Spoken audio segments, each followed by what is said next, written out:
Hello friends. Medivision gold wholesale software में आपका स्वागत है। आज के इस सेशन में जीएसटी 2.0 पैच कैसे रन करना है इसकी जानकारी लेंगे। जीएसटी 2.0 पैच रन करने से पहले आपको आपका Medivision gold wholesale software 2.9.87 version से अपडेट करना, उसके बाद ही ये पैच रन करना है। सबसे पहले सॉफ्टवेयर का ऑल ईयर का बैकअप आपको लेके रखना है और उसके बाद ही ये पैच रन करना है। तो आइए सेशन शुरू करते हैं। सबसे पहले डिस्क्रिप्शन में दिया गया लिंक आपको गूगल क्रोम में पेस्ट करना है।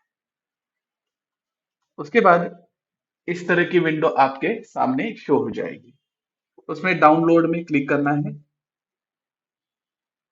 डाउनलोड एनीवे पे क्लिक करना है। कुछ ही सेकंड में ये पैच आपके पास डाउनलोड हो जाएगा। उसमें ओपन फाइल लोकेशन में जाना है, वो पैच कॉपी करना है।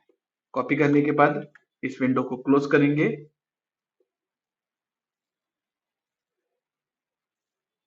और सॉफ्टवेयर में से एस्केप कर देंगे। आपके पास मल्टी यूजर सॉफ्टवेयर है तो सभी जगह से क्लोज करना है, वो सर्वर पे ये प्रोसेस करना है आपको और बैकअप लेके कॉपी करके सेफ जगह पे रखना है, पेन ड्राइव या हार्ड डिस्क पे। उसके बाद ही ये पैच रन करना है। सबसे पहले मेडिविजन गोल्ड आइकॉन जो है सर्वर पे आपके जहां से चालू करते हैं आप सॉफ्टवेयर, उसको राइट क्लिक करना है, ओपन फाइल लोकेशन, उसमें राइट क्लिक करके पेस्ट कर देना है। यहाँ पे जो भी हमने पैच कॉपी किया था उसको पेस्ट करना है। यहाँ पे पेस्ट करने के बाद इस तरह के पैच यहाँ पे दिखाएगा, उसको डबल क्लिक करना है, मोर इन्फो रन करना है, इसको यस कर देना है। आपका फायरवॉल ओएस का ऑपरेटिंग सिस्टम का फायरवॉल ऑन रहेगा तो इस तरह की विंडो दिखेगी, नहीं तो डायरेक्टली पैच सिलेक्ट फॉर्म में आ जाएगा। आपके पास मल्टी फॉर्म है तो यहाँ पे मल्टी फॉर्म दिखेगा, अगर सिंगल फॉर्म है तो डायरेक्टली एक ही फॉर्म यहाँ पे दिखेगा। अगर आपको अलग अलग फॉर्म में ये करना है तो एक बार एक फॉर्म का होने के बाद वापिस से पैच रन करना है और दूसरी फॉर्म का सिलेक्ट करना है। फिलहाल हमारे पास एक ही फॉर्म है तो एक ही सिलेक्ट करेंगे, इसको एंटर करेंगे। एंटर करने के बाद इस तरह की विंडो आपके सामने शो हो जाएगी। Update tax category and rates, form name allied, जो भी हमने सिलेक्ट किया था। अलग फॉर्म सिलेक्ट करेंगे तो उसका नाम यहाँ पे दिख जाएगा। कंपनी नेम आपको मल्टीपल कंपनी का एक ही साथ करना है या सिंगल सिंगल कंपनी सिलेक्ट करना है तो ये स्पेस बार से स्क्रॉल करके आप सिलेक्ट कर सकते हैं। सभी कंपनी सिलेक्ट करना है तो अल्ट सिलेक्ट करना है, यहाँ पे अल्ट स्पेस अल्ट दबा के ए प्रेस करना है, एंटर करेंगे।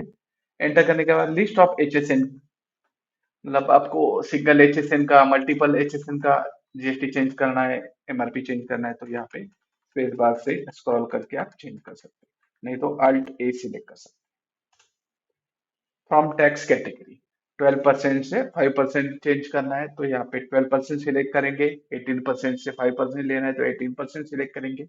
फिलहाल हम 12% का देखेंगे, 12% का जीएसटी हमें 5% में देना है तो 12% सिलेक्ट करेंगे। यहाँ पे इस प्रोसेस को थोड़ा टाइम लगेगा क्योंकि आपके पास प्रोडक्ट ज्यादा रहेंगे तो उसको ज्यादा टाइम लग सकता है, 15-20 मिनट या 30 मिनट भी लग सकते हैं।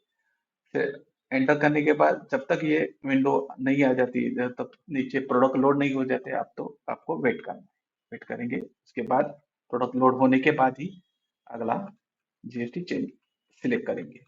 अगर 12% सिलेक्ट किया है, अभी 5% सिलेक्ट करना है, 12 का 5% सिलेक्ट करना है तो यहाँ पे 5% सिलेक्ट किया। ऊपर देखेंगे फ्रॉम टैक्स 12% सिलेक्ट किया था हमने, उसका लिस्ट लोड हो गया। उसके बाद में टैक्स टू, तो टैक्स कैटेगरी 5%, मतलब 12% से 5% में जीएसटी चेंज करना है। नीचे देखेंगे change PTR cell rate by percentage, कुछ पीटीआर सेल रेट में नहीं करना है तो यहाँ पे 0 रखेंगे। चेंज एमआरपी बाय परसेंटेज, अगर आपको एमआरपी चेंज करनी है तो यहाँ पे लिख सकते हैं, नहीं तो एमआरपी नहीं चेंज करनी तो यहाँ पे फिलहाल 0 रख सकते हैं। आपको अगर -6.25 से एमआरपी चेंज करना है तो यहाँ पे -6.25% यहाँ पे लिखना है। 6.25 लिखेंगे तो वही परसेंटेज डायरेक्टली ले लेगा, मतलब 100 रुपए एमआरपी रहेगा तो 6.25% उस पर कैलकुलेट होके लेस होके एमआरपी आ जाएगा। एंटर करेंगे। एंटर करने के बाद यहाँ पे सब 12% के प्रोडक्ट आ गए हैं। ऊपर जो भी कैटेगरी सिलेक्ट करेंगे आप, उसके प्रोडक्ट यहाँ पे शो हो जाएंगे।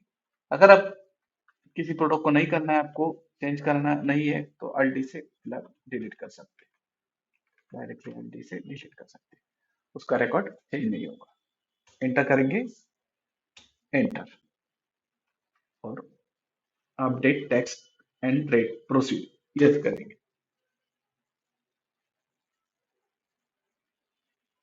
यस करने के बाद वेट करेंगे, थोड़ा टाइम लगेगा, जितना भी स्टॉक रहेगा उसके हिसाब से टाइम लगेगा। वेट करेंगे, मैसेज आ चुका है एक्सपोर्ट फिनिश, मतलब आपका जो भी क्राइटेरिया दिया था आपने 12% से 5% और -6.25 से एमआरपी कम करना है, वो सब फिलहाल अप्लाई हो चुका है। और उसका जो लॉग फाइल है, हमारे जो भी फोल्डर है एमबी गोल्ड होलसेल जिससे हमने पैच रन किया था, उसमें एक्सपोर्ट हो चुका है। Exported file, tax rate, updated stock, जो भी तारीख है और टाइम के हिसाब से सीएसवी फाइल वहां पे आपको शो हो जाएगा। ये सीएसवी फाइल आप बैकअप के साथ फ्यूचर रेफरेंस के लिए सेव करके रख सकते हैं। अलग अलग टैक्स कैटेगरी का अलग अलग सीएसवी फाइल जनरेट हो जाएगा। सीएस फाइल देखेंगे वहां पे एक्सपोर्टेड अपडेटेड टैक्स उसी फोल्डर में हो चुका है। एंटर करेंगे, एंटर करेंगे, फिलहाल फाइल ओपन करके देखेंगे क्या क्या बना है। इसमें प्रोडक्ट नेम, यूनिट जो भी था, जिस पार्टी से हमने ये प्रोडक्ट लिया था उसका batch number, balance quantity, old MRP क्या था, ओल्ड पीटीआर क्या था, पीटीआर तो चेंज नहीं किया था, उसमें सेम दिया गया है, सेल रेट 1 2 3 सभी दिए गए। तो फीचर रेफरेंस के लिए ये फाइल आप स्टोर कर सकते हैं। जो भी बैकअप रखेंगे कॉपी करके आप हार्ड डिस्क पे, पेन ड्राइव पे, उसी फोल्डर में या मेल पे ये फाइल भी सेव करके रख सकते हैं। 18% का, 12% का, जैसे भी आप रन करेंगे उसका फाइल अलग अलग बनते जाएगा। आपके अगर मल्टी फर्म है तो अलग अलग फर्म का नाम देके आप ये फाइल रीनेम भी कर सकते हैं। इतना ही करना है। धन्यवाद।